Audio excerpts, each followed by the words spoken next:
Olá pessoal, tudo bem?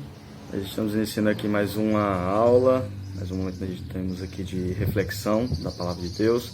Nós vamos para a aula de número 2 do discipulado, aquela revista que nós já apresentamos, tá certo? Da CPAD, que você pode estar adquirindo. Seria essa daqui, tá certo? Nós indicamos para que se use ela para estudo, porque ela é mais objetiva. A gente entende que o novo currículo é bom, mas só que como ele é de um ano, né, o propósito dele é de ser usado em um ano, fica um pouco extenso. Talvez mais interessante seria esse daqui. Então, reforço aqui a aula de número 2. O tema da nossa aula de hoje é Conhecendo Deus. Nós temos o texto bíblico base, que seria o texto de Tiago, capítulo 4, versículo 8, que diz o seguinte: Chegai-vos a Deus, e Ele se chegará a vós. Esse aqui seria exatamente o texto bíblico de memorização também. Ele é bem fácil, né? Chegai-vos a Deus, primeira parte. Chegai-vos a Deus, chegai-vos a Deus, chegai-vos a Deus, e Ele se chegará a vós. Tiago 4, capítulo 4, versículo 8, parte A, que seria a parte inicial do texto. Tá certo? Nós temos aqui na nossa introdução uma coisa bem interessante, bem pertinente para nós citarmos, é o seguinte, é que quando uma pessoa ela passa a crer em Deus, ela se converte a Deus, ela busca a Deus, geralmente a fé vem antes do conhecimento de uma forma plena. Na sua maioria, geralmente acontece isso. A pessoa ela crê em Deus, ela confessa o nome de Cristo, ela tem fé em Deus, para depois conhecê-lo melhor. O propósito aqui é te abrir a mente em alguns aspectos de quem é Deus. Então, nessa aula de hoje, Conhecendo Deus, nós vamos tratar um pouco sobre isso, tá certo? Então, aquilo que eu gostaria de frisar aqui é que tem coisas que nós não sabemos acerca de Deus, que as pessoas pensam que é verdade, e tem outras coisas que a pessoa pensa que isso aqui distingue Deus, isso aqui é uma ação divina e tal. Às vezes não é. Então, para nós sabermos se sim ou se não, nós precisamos conhecer Deus, tá certo? E uma coisa muito importante é que como você crê em Deus e como naquilo que você crê que Deus faz, vai mudar radicalmente no seu comportamento e relação entre você e Deus também, tá certo? Legal. Primeira coisa, pessoal, nosso primeiro tópico aqui, nós temos conhecendo Deus através de suas qualidades. Então, uma das formas de se conhecer a Deus, de saber quem é Deus, é através das suas qualidades. Ou seja, aquilo que caracteriza Deus é uma forma que eu tenho de poder conhecê-lo um pouco melhor, tá certo? Uma das coisas que nós temos que ter em mente é que Deus é o ser espiritual mais maravilhoso, mais importante que há no universo. E ademais a isso, nós temos outros seres espirituais, que às vezes nós acabamos deixando de lado. Mas seres espirituais nós temos alguns tipos. Primeiro nós temos os seres angelicais, os anjos, que servem a Deus. Nós temos os seres demoníacos, no caso seriam anjos caídos, que são seres espirituais também. Nós temos o próprio Deus e nós temos o ser humano também, que o homem ele é composto por uma parte imaterial e uma parte material, que nós podemos chamar de espírito, E essa parte imaterial, que é chamada de espírito, não no sentido de alma penada, mas na parte imaterial dele, que veio de Deus, ele também vai fazer parte desse grupo de seres que são chamados de seres espirituais, tá certo? Maravilha. Nós temos aqui uma das primeiras características de Deus, que seria a questão de ele ser, ou da nossa relação, com o nome dele no caso, como nós devemos reagir ou como devemos tratar acerca dos nomes de Deus, que seria primeiramente o seu nome deve ser invocado na adoração. Então, a invocação do nome de Deus em adoração é uma das coisas que nós temos que ter em mente. No texto de Gênesis, capítulo 12, versículo 8, vai tratar isso. E moveu-se dali para a montanha da banda do oriente de Betel, e armou a sua tenda, e tendo Betel ao ocidente, e Ai ao oriente, edificou ali um altar ao Senhor, e invocou o nome do Senhor.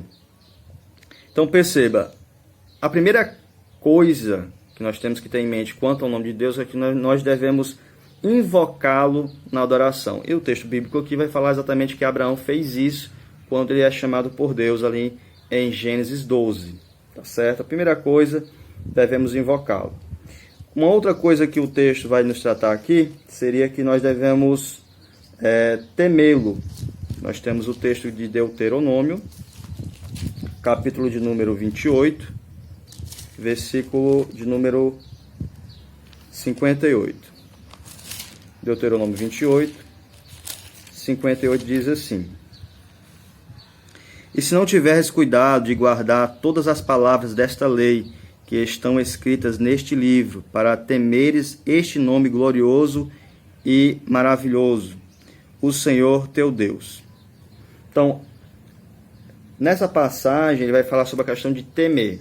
E aqui é importante nós distinguirmos o que é temer e o que é tremer, né, no sentido de tremor. Nós temos uma distinção em que o temor está ligado ao respeito e o tremor no sentido de medo.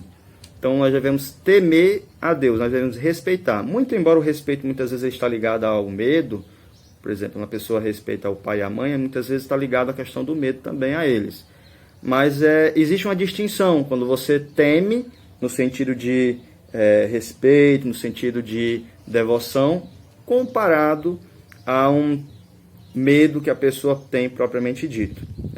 É distinto. Uma outra coisa que nós devemos ter em relação ao nome de Deus é que nós devemos louvá-lo. No texto de 2 Samuel, capítulo de número 22,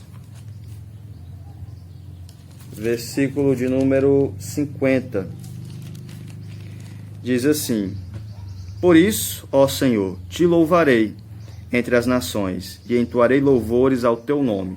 Então, o louvor é aquele momento de exaltação ao nome do Senhor, é de elogiar a Deus, né?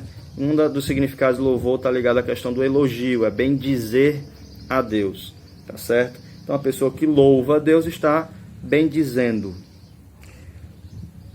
De uma forma simples, nós temos uma ligação aí do louvor com elogio. Uma outra coisa que nós devemos ter em mente é a questão da glorificação. No Salmo de número 86:9, Salmos de número 86:9, diz assim: Todas as nações que fizeste virão e se prostrarão perante a tua face, Senhor, e glorificarão o teu nome.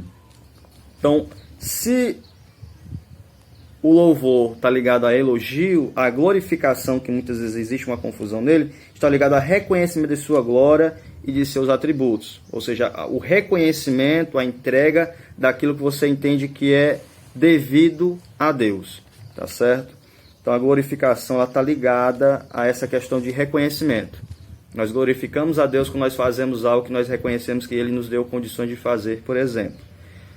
Existe o texto ali de Mateus capítulo 5, vai falar sobre o sol da terra, a luz do mundo, versículo 13 ao versículo número 16, vai dizer que os homens glorifiquem a Deus, né, por causa das vossas boas obras, ou seja, de reconhecimento da ação divina nas pessoas, para que elas percebam que é Deus agindo nelas para fazer as boas obras. De uma forma simples, está ligado a isso aí. Nós temos aqui que existem essas ações corretas e existem as erradas. As erradas nós temos, por exemplo, a de não tomar o nome de Deus em vão. Que aí nós temos no Decálogo. O Decálogo seria os 10 mandamentos, certo? Em Êxodo, capítulo de número 20, nós temos a descrição dos 10 mandamentos. E entre eles nós temos o versículo 7, que é o mandamento de não tomar o nome de Deus em vão, que diz assim: Não tomarás o nome do Senhor teu Deus em vão, porque o Senhor não terá por inocente o que tomar o seu nome em vão. Então, tomar o nome de Deus em vão não é simplesmente você repetir ele várias vezes. Não. O tomar em vão está ligado em tomar o nome de Deus inutilmente, em vão, sem objetivo, sem necessidade. Por exemplo, as pessoas têm um costume, e é um vício de linguagem que pode ser mudado, É que as pessoas, às vezes, por nada, por uma brincadeira que alguém conta, alguma piadinha que a pessoa faz, ela diz, ah, meu Deus, e ri. Então, isso aí seria caracterizado como tomar o nome de Deus em vão. Sim, seria um exemplo. Não é a mesma coisa de, por exemplo, eu estou conversando sobre a Bíblia, estou conversando sobre um problema de saúde de alguém, coisa assim, e você coloca o nome de Deus no meio da conversa. Isso não seria em vão, porque existe uma certa utilidade ali, né? Então, quando a pessoa está em um momento de desespero, coisa e tal, a pessoa chama por Deus. Então, é distinto, é diferente. A pessoa tomar em vão é sem utilidade, sem necessidade, e quando a pessoa tem uma certa utilização do nome de Deus ali naquele momento. Maravilha. Uma outra coisa que nós não devemos fazer é a questão de usar o nome de Deus para profaná-lo, tá certo? O texto de Levítico capítulo de número 18, 21, que diz assim: e da tua semente não darás para a fazer passar pelo fogo perante Moloque, e não profanarás o nome do teu Deus, eu sou o Senhor. Então, a profanação aqui está ligada a uma alusão a pecado, a um ato pecaminoso, a sujar, a manchar, a desrespeitar a Deus, né? Ou tem até alguns que vão descrever como desconsagrar, né? O inverso de consagrar. Mas a questão aqui é que essa passagem está se referindo a uma prática antiga dos povos semitas, né, daquela região ali, onde existia um deus chamado Moloque, que na barriga dele tinha como se fosse uma abertura, um forno, onde se colocava ali crianças, por exemplo, para sacrifício humano. Então, sacrifício humano era a prática daqueles que adoravam o deus Moloque.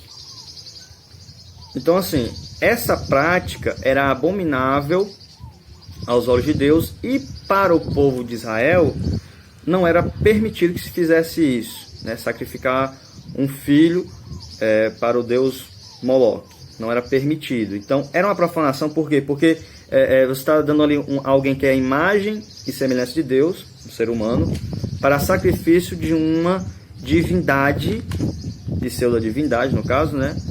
Que exigia sacrifício de pessoas. Certo? Isso aí seria a profanação. E nós temos também a blasfêmia, que a blasfêmia também seria um pecado que seria praticado contra o nome de Deus. Capítulo 24 de Levítico, versículo 16, diz assim: e aquele que blasfemar o nome do Senhor certamente morrerá, toda a congregação certamente o apedrejará, assim o estrangeiro como o natural, blasfemando o nome do Senhor, será morto. Duas coisas sobre esse texto. Primeiro é que esse texto ele se refere ao período lá do Antigo Testamento, onde existia condenação de morte para as pessoas que transgredissem a lei, certo? E uma outra coisa que está ligada a isso aqui, a gente tem que lembrar que isso aqui é do Antigo Testamento, não se aplica mais hoje, não se aplica de uma forma geral, mas era uma realidade deles naquele período, certo? Seria um anacronismo nós aplicarmos isso aqui hoje, né? Vai matar uma pessoa porque a pessoa... Se bem que os islâmicos fazem isso, né? Se a pessoa falar um pouco de Alá, é complicado, né? Teve até um atentado que a gente lembra que... Não lembro se foi... Acho que foi na França. Um jornal falou... Fez uma brincadeira com Alá, com Maomé. Sofreram um atentado lá, né? Terrorista. Mas não convém ao caso. Mas o fato é que isso aqui se aplica àquele período. Mas o princípio se mantém, que seria o quê? Que seria pecado blasfemar o nome do Senhor, ou seja, é uma linguagem difamatória, uma linguagem de desprezo, certo? E falar mal de Deus. Então, vamos aqui compreender bem. O texto ele está falando sobre a questão de falar mal de Deus, ou difamar a Deus. Então, para nós facilitarmos a compreensão, vamos perceber aqui os antônimos, né? Nós temos o louvar, que seria elogiar, e blasfemar, que seria o contrário de elogiar, que seria o quê? O louvar. Louvar é o contrário de blasfemar. E nós temos aqui glorificar, que seria a questão de reconhecimento de Deus, de quem é Deus, é o contrário de profanar. Então, a pessoa que profana, a pessoa que está sendo profana, ela não está reconhecendo quem é Deus, rejeitando a Deus, enfim. Então seria o contrário aí. Profanar é o contrário de glorificar, e louvar é o contrário de blasfemar. Certo? Maravilha. Nós temos os 4 principais nomes que aparecem na Bíblia de Deus, certo? Os 4 principais nomes que a Bíblia apresenta como sendo de Deus. O primeiro deles seria o próprio nome Deus. Então, o próprio nome Deus seria o primeiro, né, um dos primeiros principais nomes dado ao Senhor, nosso Deus. O segundo nome, o segundo termo usado para designar quem é Deus, seria o nome Senhor, todo em maiúsculo, ou Jeová. Então, quando você vê o nome todo em maiúsculo, caixa alta, que a gente chama, algumas pessoas chamam, né? Ou Jeová, que é a mesma coisa, se tiver o nome Jeová, ou se tiver o nome Senhor, todo em maiúsculo, significa a mesma coisa, tá certo? Quando Deus, por exemplo, em Gênesis capítulo 1, nós temos ali a questão, criou Deus os céus e a terra. Ali está se falando, se referindo ao termo Deus, a palavra Deus ali, se referindo ao Senhor, a uma divindade, no caso a divindade criativa, que criou tudo, tá certo? Quando você vê o nome Senhor ou Jeová, Senhor todo maiúsculo, repito, né? Ou Jeová, se refere a um Deus relacional, pessoal, certo? Que tem uma certa proximidade. Quando você, aí nós temos um terceiro nome, que seria o nome Senhor, só o S maiúsculo. Está ligado à questão de Deus ser o regente do mundo, Deus ser o soberano do universo. Então está ligado a isso aí. E nós temos o nome também Pai, muito mais ligado ao Novo Testamento, mas que aparece com uma certa frequência também. São os 4 principais, são esses. Que está ligado à questão tanto de ele ser criador, como também ter uma certa proximidade. Tá certo? Esses são os 4 principais nomes que aparecem na Bíblia, né? E se apresentam na Bíblia como sendo os mais frequentes. Tem outros também, tá certo? Tem outros termos também que são interessantes nós sabermos. Maravilha. Nós temos aqui o segundo tópico, que é conhecendo Deus através dos aspectos do seu caráter. Tá certo? Aspectos do seu caráter está ligado a atributos, aquilo que é atribuído a ele, aquilo que caracteriza ele, tá certo? Para nós distinguirmos bem. Vamos lá. O primeiro seria soberania. A primeira característica de Deus, que nós vamos destacar aqui, é a soberania. Soberania, nós temos um texto que vai falar sobre ela, Salmo de número 103, versículo 19. Salmo 103, versículo 19, que diz assim: O Senhor tem estabelecido o seu trono nos céus, e o seu reino domina sobre tudo. Então perceba, Deus, ele é o Todo-Poderoso, aquele que é o regente sobre tudo. Então, quando fala-se soberania, nós estamos geralmente em uma ligação muito fácil a rei, ao soberano, né? Então, é muito ligado a isso. Então, perceba, o termo soberania ligado a reinado, a rei, o Senhor é quem reina, é quem governa, que está sobre todos, tá certo? Isso é encorajador porque nós sabemos que nada foge do seu controle, né? Deus, ele é o soberano, ele é o que rege todo o universo. Ok. O segundo aspecto que nós temos a destacar é o de eternidade. Eternidade é uma característica que só Deus possui. Isaías, a gente vai utilizar esse texto aqui, Isaías capítulo 44, 6. Isaías 44, 6 vai dizer o seguinte: Assim diz o Senhor, Rei de Israel, e o seu Redentor, o Senhor dos Exércitos: Eu sou o primeiro, eu sou o último, e fora de mim não há Deus. Perceba, ele vai se referir a esse nosso primeiro, o último aqui, a uma questão de eternidade, né? Perceba que ele é o último, ele é o primeiro. Então, assim, a eternidade, ela, na sua definição simples, ela está ligada ao fato de não ter nem começo, nem fim. Deus é eterno porque ele nem teve princípio de dias e nem o fim deles, vamos dizer assim, né? Como tem lá em Hebreus capítulo 7, referindo-se a Melquisedeque, fazendo ali uma alusão a Jesus. Nem início de dias, nem princípio de dias, nem o fim de dias, no caso de morte, né? Então a eternidade é uma característica divina.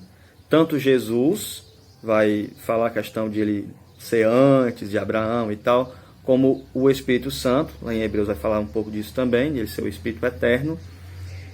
Então assim, é uma característica divina, é a eternidade. Nós temos que saber que o ser humano ele não é eterno. O ser humano ele é finito, isso se referindo à temporalidade. Então, quesito tempo, o ser humano ele é infinito, certo? Agora, ele é limitado por quê? Porque houve um momento que ele não existia, ele passou a existir.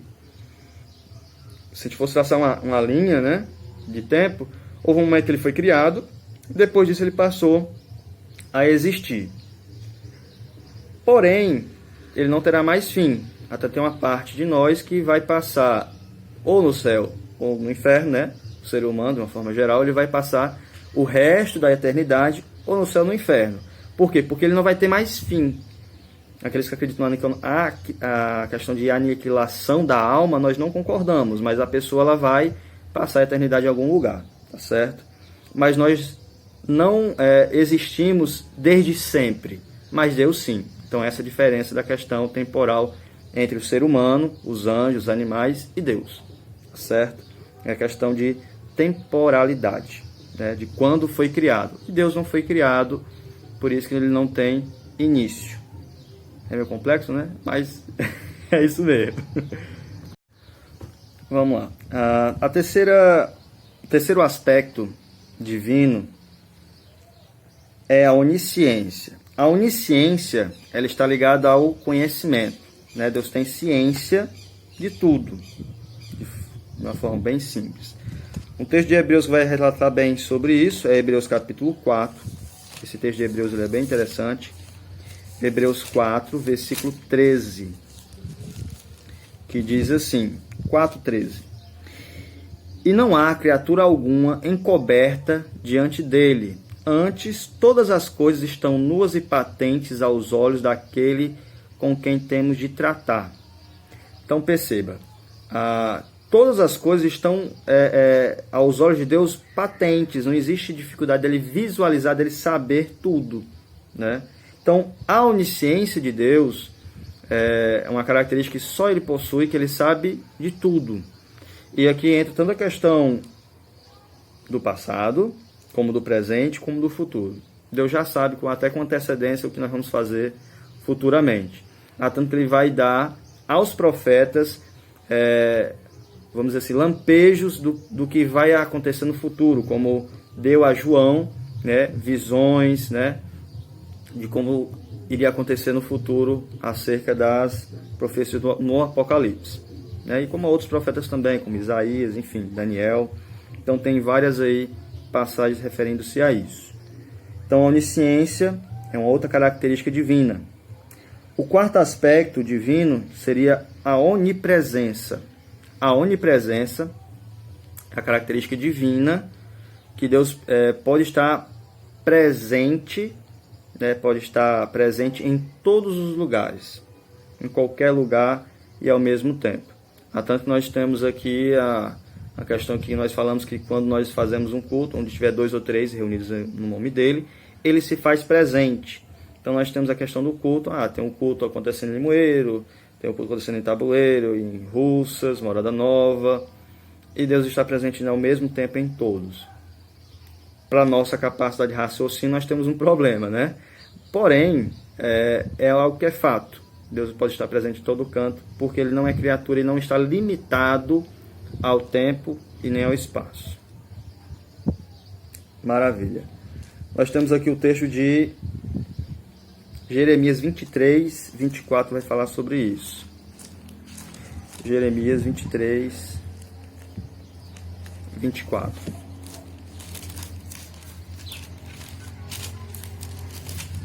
Diz assim: esconder-se-ia alguém em esconderijos, de modo que eu não o veja, diz o Senhor. Porventura não encho eu os céus e a terra?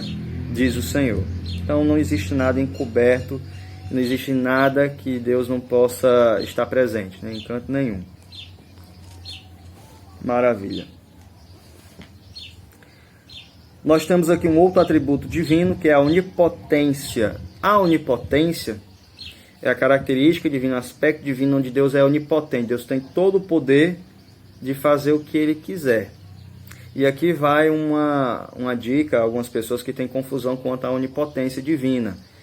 De achar que Deus pode fazer tudo, aí fica usando o jogo de palavras. Então Deus pode fazer uma pedra que Ele não consiga levantar. Essa pessoa diz que sim, então como é que Ele vai fazer uma pedra que Ele não consegue levantar? Então Deus não pode fazer tudo. Aí essa pessoa diz que não, então Deus não pode fazer tudo porque Ele não pode fazer uma pedra que Ele possa levantar. Então isso não faz sentido. É uma ilógica, né, pensar em algo desse tipo. Não faz sentido. A verdade é essa. Tem até um termozinho na filosofia que fala sobre essa questão, não lembro bem. Mas aí é uma questão ilógica, né?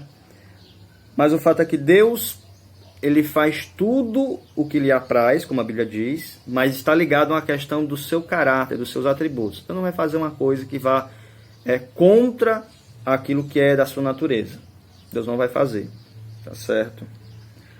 Como, por exemplo, nós não cremos que Deus vai manipular o homem como se fosse um boneco, como se fosse um fantoche. Nós não cremos nisso. Nós cremos que existe uma liberdade humana, e é tanto que a pessoa ela escolhe qual caminho ela deve andar. Se ela quer servir a Deus, se ela não quer, né? Respeito àqueles que têm um pensamento calvinista, mas nós, de uma forma geral, cremos na questão dessa liberdade de escolha que nós possuímos, tá certo? A onipotência de Deus é exemplificada em dois aspectos. Primeiro, no aspecto salvífico. Deus, ele mostra o seu poder salvando o ser humano. Romanos capítulo 1, versículo 16 diz assim: porque não me envergonho do Evangelho de Cristo, pois é o poder de Deus para a salvação de todo aquele que crê. Então, Deus mostra o seu poder, a sua onipotência, salvando o ser humano, onde era impossível por nenhum meio, por nenhuma outra criatura, por nenhuma criatura, o ser humano ser salvo, a não ser pelo grande poder de Deus. Então a salvação é um exemplo do poder de Deus. E isso é exemplificado no Evangelho de Cristo, que é o poder para a salvação. E nós temos um outro exemplo do poder de Deus, no poder criativo de Deus. Gênesis 1:1, como eu já citei. No princípio, criou Deus os céus e a terra. Então, perceba. O poder criativo de Deus mostra, e é o exemplo mais fácil, que mais as pessoas têm em mente, é que Deus criou tudo. O planeta, os anjos, o ser humano. Então, Deus criou tudo. Mas esse é um exemplo. E nós temos aqui dois. O salvífico, que só Deus poderia fazer, e o criativo, que também só Deus poderia fazer. Tá certo? Nós temos esses dois exemplos aqui quanto a essa questão exemplificativa do poder divino.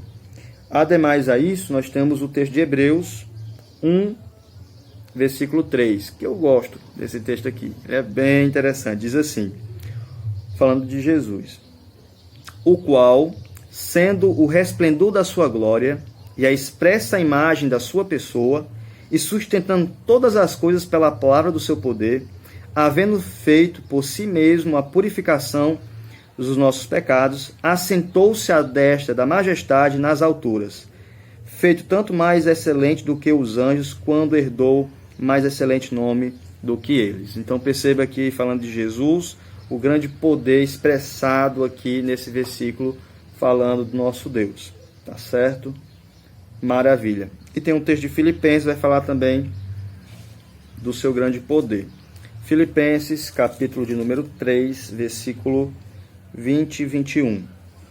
Mas a nossa cidade está nos céus, de onde também esperamos o Salvador, o Senhor Jesus Cristo, que transformará o nosso corpo abatido para ser conforme o seu corpo glorioso, segundo o seu eficaz poder de sujeitar também a si todas as coisas. Maravilha. Então a onipotência é uma outra característica, um outro aspecto, né, do seu caráter, que só ele possui também. Uma outra característica, um outro aspecto, seria a imutabilidade, né? Deus é imutável. Então, a Bíblia vai falar sobre a questão de Deus não mudar. Deus não muda. Então, essa característica é interessante porque nós temos a impressão seguinte: o ser humano, ele fala e pensa daquilo que ele percebe, né? Com seus sentidos. Mas o ser divino, ele foge a essa capacidade de percepção que nós temos. É diferente, porque nós não conseguimos perceber um ser que não mude, né? Nós cremos pela fé, mas nós não conseguimos ter essa percepção, porque nós mudamos, e com uma grande frequência. Mudamos de pensamento, de opinião, de atitude, enfim. Mas a Bíblia vai dizer que Deus não muda. Nós temos aqui o texto de Números, versículo 23, 19, que diz assim: Deus não é homem para que minta, nem filho do homem para que se arrependa. Porventura diria ele e não faria? Ou falaria e não confirmaria? Então perceba, Deus não muda. E é interessante isso, porque quando nós vamos olhar para essa questão de mudança, é algo muito importante. Porque sabemos que Deus não vai mudar de opinião quanto ao seu plano de salvação, por exemplo. Deus não vai mudar.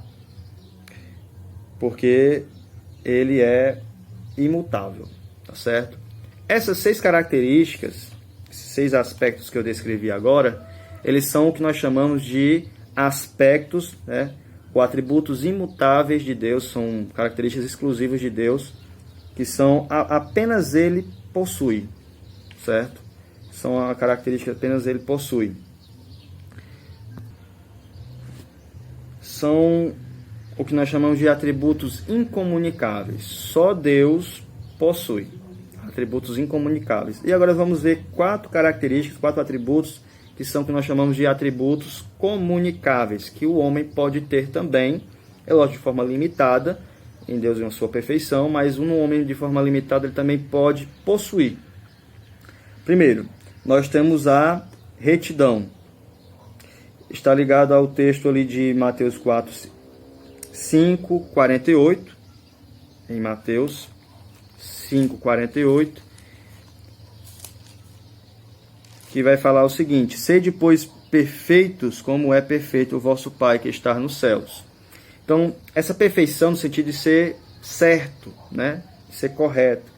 E essa perfeição aqui está ligada a uma questão de santificação, certo? Que Deus tem temos em Deus o exemplo máximo, perfeito, mas no ser humano também, de forma limitada, mas tem também, né? Ok, nós temos aqui um segundo aspecto que também existe em Deus e no homem. Um outro atributo comunicável, que seria a justiça. 2 Timóteo, capítulo de número 4, versículo 8, ele vai dizer, é um dos textos mais citados que nós temos, é um dos mais citados da Bíblia, né, a gente pode dizer, que é muito conhecido, que diz assim: desde agora a coroa da justiça me está guardada, a qual o Senhor, justo juiz, me dará naquele dia, e não somente a mim, mas também a todos os que amarem a sua vinda. Então perceba, a coroa da justiça é dada a todos aqueles que forem coroados no céu porque permaneceram na fé até o fim. A justiça é algo que o homem pode possuir em si, como sendo uma característica sua. O ser humano fulano de tal é justo. Só que nós sabemos que no meio de um mundo meio conturbado, nós temos uma justiça muito escassa, vamos dizer assim, né? A injustiça é muito abundante. Mas nem por isso nós podemos dizer que não existe justiça por parte de pessoas ou que certas pessoas possam ser justas. Então é uma característica, pode ser difícil, mas que é possível, que é real, que é algo que o ser humano pode ter também em si. Ok. A terceira característica que nós temos seria a característica do amor. Então uma pessoa pode ser amorosa, né? Ela pode ter amor como sendo uma característica dela. Deus, ele é amor, lá em 1 João capítulo 4 vai dizer isso. Deus é a expressão máxima do amor. E Deus sendo a expressão máxima do amor, nós podemos vivenciar esse amor também. Até porque em Romanos 5 vai dizer que Deus derramou o amor por meio do Espírito Santo em nossos corações. Então nós podemos ter esse amor e sermos pessoas amorosas, como existem pessoas que realmente fazem o bem aos outros de uma forma muito maravilhosa. Porém, é bom nós frisarmos isso. O amor, o exemplo máximo de amor é o próprio Deus, né? Uma ação de amor maior do que a de Jesus, que morreu por nós não vamos ter. Mas uma mãe, ela pode até se sacrificar pelo filho também. Então nós temos exemplos de amor, tá certo? Amores que são realmente um amor realmente verdadeiro, como de um pai para o filho, a mãe para o filho, enfim, ou de cônjuges também. Então existe.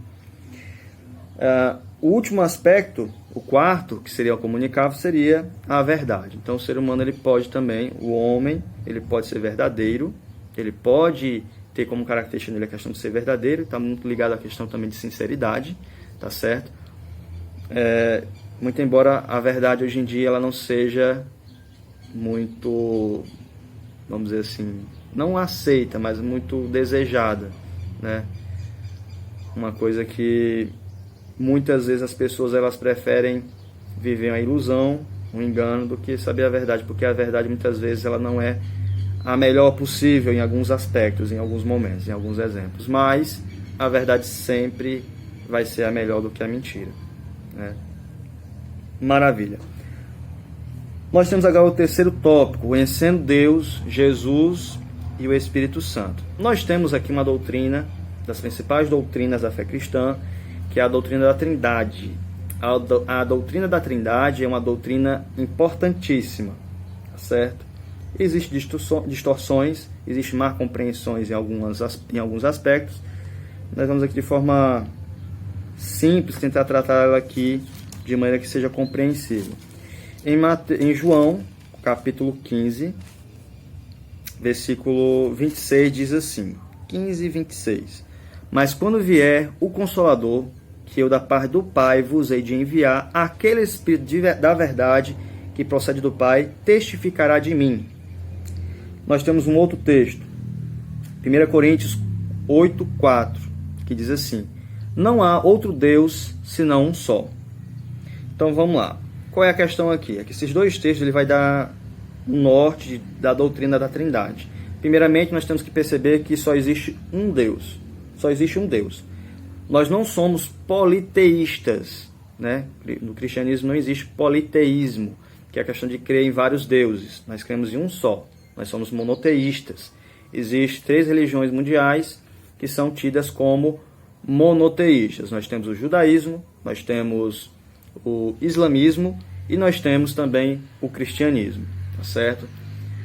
Lembrando que de forma temporal, primeiro veio o judaísmo, o cristianismo e depois o islamismo.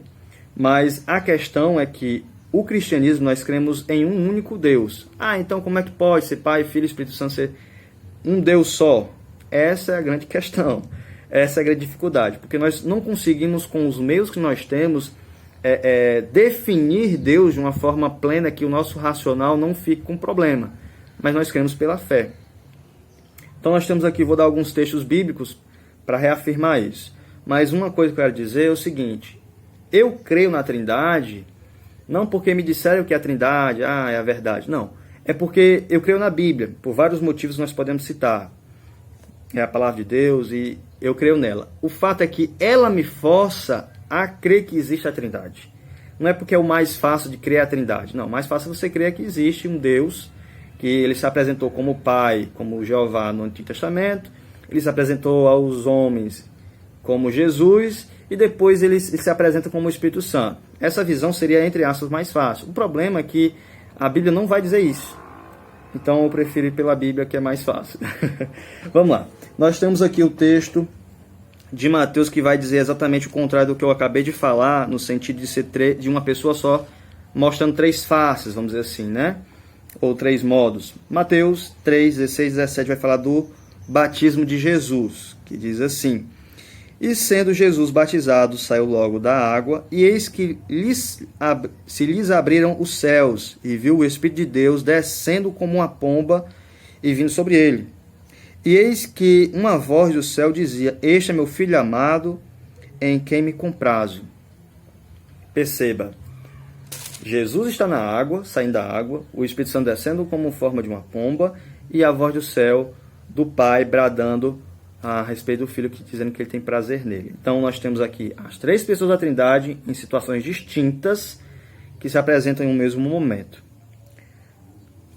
Outro texto bíblico, nós temos o texto de 2 Coríntios, capítulo de número 13, versículo 13, que diz o seguinte, perceba: A graça do Senhor Jesus Cristo, o amor de Deus e a comunhão com o Espírito Santo sejam com vós todos. Amém. Então perceba, essas passagens, nós temos outras. Mateus, por exemplo, 28 também, ele vai dizer isso. Vai apresentar Pai, Filho e Espírito Santo. Diz assim,